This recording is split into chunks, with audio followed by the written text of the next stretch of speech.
Ciao a tutti amici di Matto Scacco, ben ritrovati, sono il maestro Fide Nicolo Napoli e quest'oggi ho il piacere di mostrarvi una partita che ho trovato particolarmente interessante. La partita in questione è stata giocata pochissimi giorni fa, stiamo parlando del campionato mondiale Under 18, fase di qualificazione del continente europeo. Con i pezzi bianchi abbiamo un maestro armeno, Artur Daftian, mentre con il nero abbiamo l'ex campione europeo Under 16 italiano, Francesco Sonis. Vediamo subito come è andata la partita. Quindi il bianco inizia con una mossa poco comune, poco giocata, cavallo F3. Cavallo F3 è spesso una mossa di attesa, cerco di capire da bianco cosa voglia fare il mio avversario per poi impostare la mia strategia. Quindi D5 da parte del nero e B3 con la chiara idea di posizionare un alfiere in B2. L'idea è chiaramente cercare di posizionare un alfiere in B2 per avere il controllo di queste due case centrali molto importanti. La partita prosegue in questo modo: C6, alfiere B2 e alfiere F5. Qualcuno si potrebbe chiedere come mai sviluppiamo subito questo alfiere e non diamo la priorità, come in tantissime altre aperture, nel cercare di creare l'arrocco corto. Il problema è che se io muovessi immediatamente questo pedone, l'alfiere in C8 verrà chiuso dai propri pedoni, quindi prima o poi ci sarà un momento in cui il nero avrà un problema di spazio.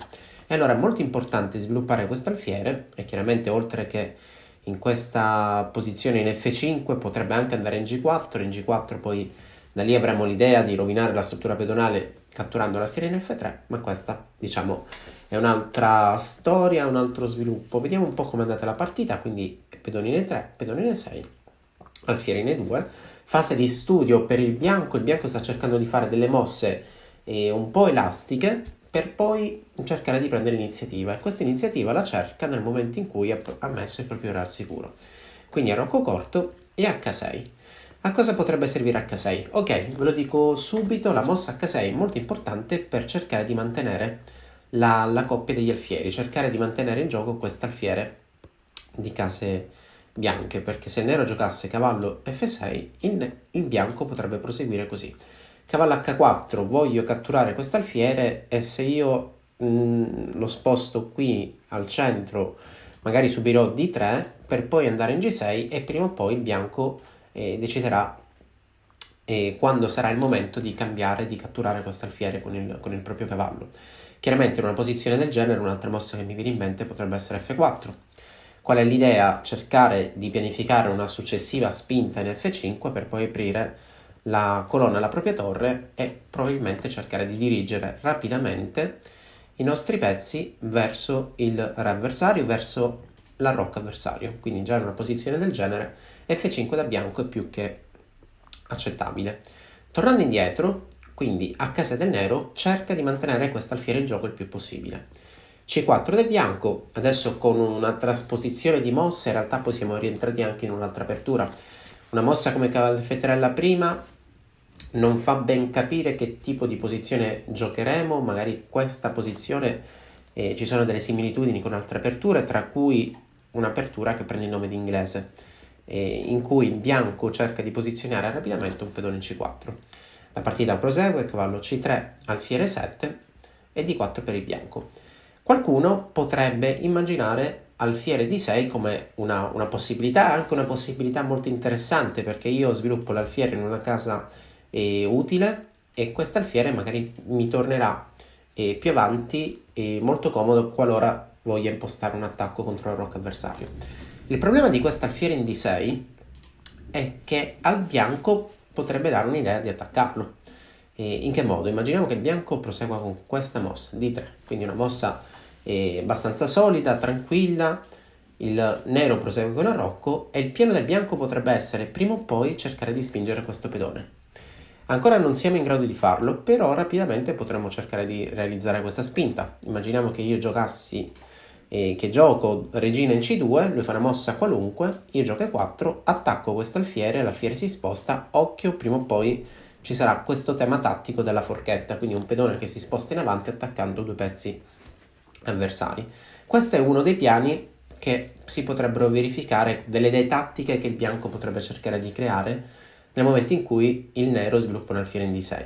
Un'altra possibilità potrebbe essere anche che io prima o poi da bianco potrei decidere di catturare al centro e qualora lui mi catturi col pedone C, io continuo l'attacco e dar fastidio a questo alfiere avversario. Quindi l'alfiere in esente è sempre una posizione più comoda perché cerca di ritrovarsi, di essere sviluppato immediatamente in una casella, in una casa sotto controllo dei nostri pezzi. Quando giochiamo un'apertura qualsiasi è importante avere il controllo di tutti i pezzi, quindi noi i pezzi dobbiamo cercare di svilupparli, coordinarli in case dove abbiamo già il controllo. Quindi se l'alfiere in D6 non è difeso, in E7 già si trova difeso dalla nostra regina. La partita prosegue, quindi D4 per il bianco, cerchiamo di prendere spazio a rocco corto, regina C1. E chiaramente regina C1 fa intuire che la regina in coordinazione con l'alfiere ha questa idea, direi bellicosa, in cui voglio cercare di cambiare l'alfiere del mio avversario. Per quale motivo? Adesso, dando uno sguardo rapido alla posizione, cosa potremmo cercare di leggere? La struttura pedonale indica che il bianco, o meglio, che il nero ha tanti pedoni su casa bianca e allora di conseguenza quest'alfiere dobbiamo considerare un alfiere cattivo, un alfiere che noi siamo ben disposti a cambiare, ma non siamo così facilmente disposti a cambiare il nostro alfiere di case nere. Per quale motivo? Perché se ho tanti pedoni su casa bianca vuol dire che sulle case nere, così come da queste frecce che sto colorando, sono un po' più debole. Quindi il bianco con regina C1 vuole semplicemente giocare alfiere a 3, che è una mossa molto logica della posizione. Il nero non può impedire quella mossa e allora cerca di giocare in modo attivo. Quindi A5 è una mossa attiva perché qualora arrivi alfiere a 3, così come in partita, prima o poi cercherò di indebolire la struttura pedonale avversaria del lato di regina attraverso la spinta successiva del mio pedone.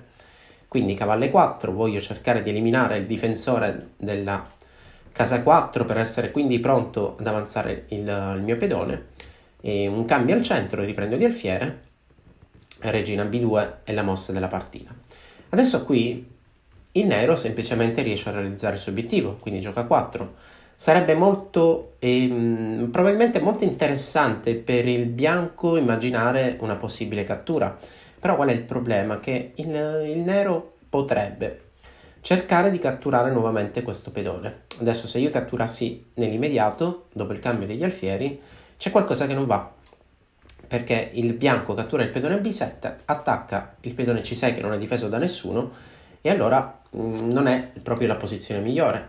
Però immaginiamo questo seguito, quindi se il bianco cattura, la mia idea resta esattamente la stessa, quindi dare la caccia a questo pedone, però cerco di mangiare quel pedone eventualmente con più calma, quindi gioco B6, la cui idea è attaccare il pedone A4, quindi il pedone A4 già si trova nella colonna della mia torre, più avanti potrei portare una regina in A7 e aumentare il controllo di quella casa in A4 dove si trova il pedone avversario, oppure con calma magari verranno cambiati gli alfieri e poi il raddoppio delle torri sulla colonna A sembra abbastanza interessante. Se intendi migliorare la comprensione del tuo gioco, allora vienici a trovare all'interno dell'Accademia di Matto Scacco.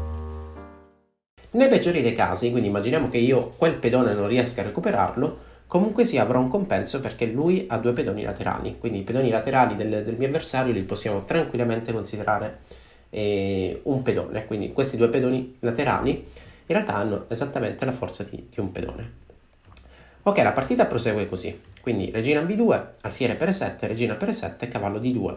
L'idea è chiaramente eliminare questo alfiere dalla scacchiera e alfiere G6.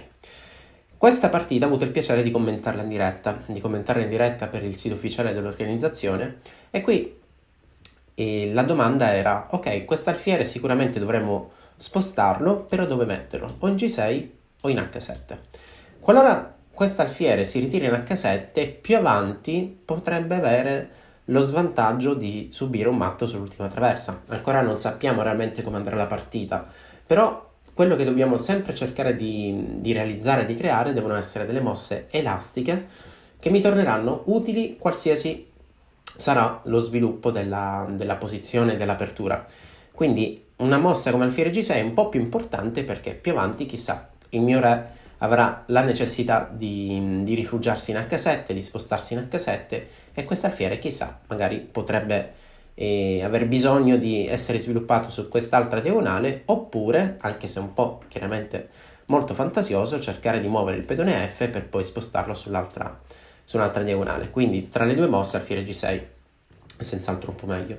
La partita continua, il bianco materialista finalmente decide di catturare questo pedone, ma il giovane Francesco Sonis continua così. Torre B8, qual è l'idea? Semplicemente difendo un pedone perché poi voglio riprendere il pedone in A4. Preso il pedone in A4, vi assicuro che l'iniziativa del nero sarà molto importante.